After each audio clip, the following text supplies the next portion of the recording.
حضرت سلیمان علیہ السلام کی انگوٹھی کہاں ہے؟ پراسرار قوتوں والی ایک مقدس انگوٹھی، ایسی انگوٹھی جس سے نہ صرف انسان و حیوان بلکہ جنات بھی قابو میں آ جاتے تھے۔ اس انگوٹھی میں چھپے راز کی آخر کیا حقیقت ہے؟ یہ انگوٹھی کس برگزیدہ شخصیت کو ملی تھی اور قیامت سے پہلے یہ کس کو عطا کی جائے گی؟ اللہ تعالیٰ کے پیغمبر حضرت سلیمان علیہ السلام کو عظیم مقام و منزلت سے نوازا گیا تھا۔ آپ علیہ السلام نہ صرف اللہ تعالیٰ کے نبی تھے بلکہ زمین کے بہت بڑے اور وسیع سلطنت کے مالک بھی تھے۔ تمام مخلوقات، انسان، حیوان، جانور اور چرند پرند، یہاں تک کہ جنات بھی آپ کے تابع دار اور فرما بردار تھے اور آپ کا حکم تسلیم کیا کرتے تھے۔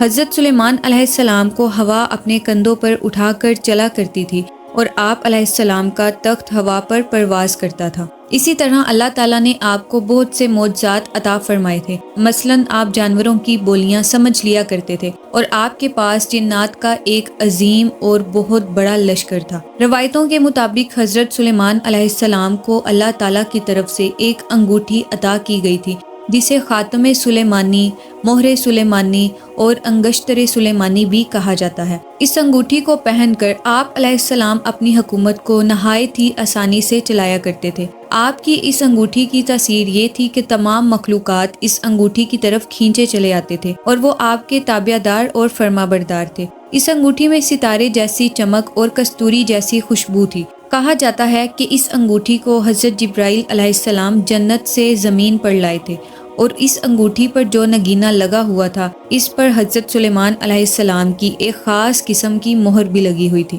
بعض علماء کرام کا خیال ہے کہ اس انگوٹھی پر لا الہ الا اللہ محمد الرسول اللہ لکھا ہوا تھا اور اس کلمے کی برکت کی وجہ سے تمام جنات اور انسان حضرت سلیمان علیہ السلام کے تابع دار تھے۔ آپ اپنی حکومت کے تمام معاملات اسی انگوٹھی کے ذریعے چلایا کرتے تھے۔ جب کبھی بھی یہ انگوٹھی آپ کے پاس نہیں ہوتی تھی تو آپ کو سکون نہیں ہوتا تھا۔ روایتوں کے مطابق جب حضرت سلیمان علیہ السلام بیت الخلاء جایا کرتے تھے تو اس پاک انگوٹھی کو اتار دیا کرتے تھے۔ ایک دن جب آپ بیت الخلاء گئے تو سخر نامی جن نے آپ کی اس مقدس انگوٹھی کو چرا لیا اور حضرت سلیمان علیہ السلام کی شکل و صورت اختیار کر کے آپ علیہ السلام کے تخت پر قابض ہو گیا، جبکہ حضرت سلیمان علیہ السلام کو لوگوں نے پہچاننے سے انکار کر دیا اور آپ علیہ السلام اپنے ہی ملک میں غربت کی زندگی گزارنے لگے۔ لیکن کچھ دنوں بعد جب حضرت سلیمان علیہ السلام کے ساتھیوں اور وزراء کو یہ اندازہ ہوا کہ ان پر حکومت کرنے والا دراصل حضرت سلیمان علیہ السلام نہیں بلکہ ان کا ہم شکل اور ایک بہروپیہ ہے، تو انہوں نے اس جن کے سامنے تورات کی آیتوں کی تلاوت کی، جسے سن کر سخر جن وہاں سے بھاگ نکلا اور حضرت سلیمان علیہ السلام کی انگوٹھی کو سمندر میں پھینک دیا۔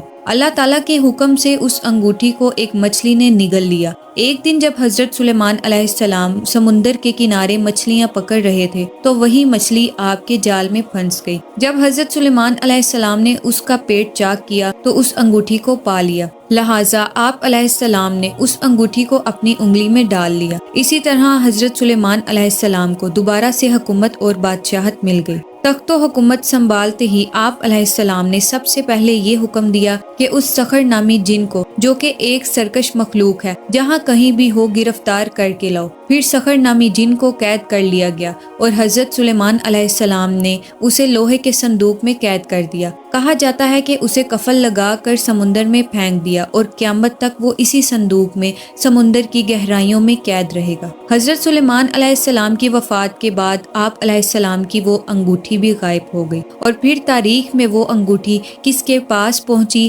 اور کہاں گئی اس کے متعلق کوئی بھی شواہد نہیں ملتے۔ بعض علماء اس واقعے کا انکار کرتے ہیں اور ان کا ماننا ہے کہ ان کی حکومت اور بادشاہت کی وجہ صرف یہ انگوٹھی نہیں تھی بلکہ حکومت اللہ نے انہیں اپنے فضل و کرم سے عطا کی تھی۔ یہی وجہ ہے کہ امام ابن کثیر اور بیشتر علماء نے اس واقعے کو من گھڑت قرار دیا ہے۔ کہتے ہیں کہ صلاح الدین ایوبی کے دور میں یہودیوں کی جماعت نے بیت المقدس کے اندر خفیہ سرنگ کھود لی تاکہ اس انگوٹھی کو تلاش کیا جا سکے اور اس دنیا میں دوبارہ سے یہودیوں کی حکمرانی آ سکے، لیکن وہ اس تلاش میں ناکام رہے۔ 20ویں صدی میں اسرائیل بننے کے بعد سے آج تک یہودی اسی انگوٹھی کی تلاش میں لگے ہوئے ہیں یہاں تک کہ اسرائیل کے پرچم میں 5 کونوں والا ستارہ جسے اسٹار آف ڈیوڈ کا نام دیا جاتا ہے، یہ بھی دراصل اسی سلیمانی انگوٹھی کا نقشہ اور مہر ہے۔ یہودیوں کے مطابق چونکہ حضرت داؤد علیہ السلام اور حضرت سلیمان علیہ السلام نسلاً یہودی تھے، تو لہٰذا وہ انگوٹھی بھی یہودیوں کی ملکیت ہے۔ یہی وجہ ہے کہ یہودی اس انگوٹھی کو تلاش کرنے کے لیے آج سائنسی علوم، قبالہ علوم اور نجومیوں کی مدد حاصل کر رہے ہیں، لیکن وہ انگوٹھی آج تک یہودیوں کو نہیں ملی اور نہ ہی کبھی ملے گی۔ بعض روایتوں کے مطابق حضرت سلیمان علیہ السلام کی اس انگوٹھی کو آپ علیہ السلام کے بعد کئی پیغمبروں کو دیا گیا تھا۔ بعض علماء نے لکھا ہے کہ قیامت کی بڑی نشانیوں میں ایک نشانی جو کہ کوہ صفا کے پہاڑ سے جانور کا نکلنا ہوگا، اس کے پاس حضرت موسیٰ علیہ السلام کا عصا اور حضرت سلیمان علیہ السلام کی انگوٹھی ہوگی، اور وہ جانور اہل ایمان والوں کے چہروں پر حضرت موسیٰ علیہ السلام کے عصے سے ایک لکیر کو کھینچے گا جس سے ان کا چہرہ روشن ہو جائے گا، اور حضرت سلیمان علیہ السلام کی انگوٹھی سے کافروں کی گردن پر، ناک پر یا آنکھوں کے درمیان سیاہ مہر لگا دے گا جس سے ان کا چہرہ میلا اور سیاہ ہو جائے گا۔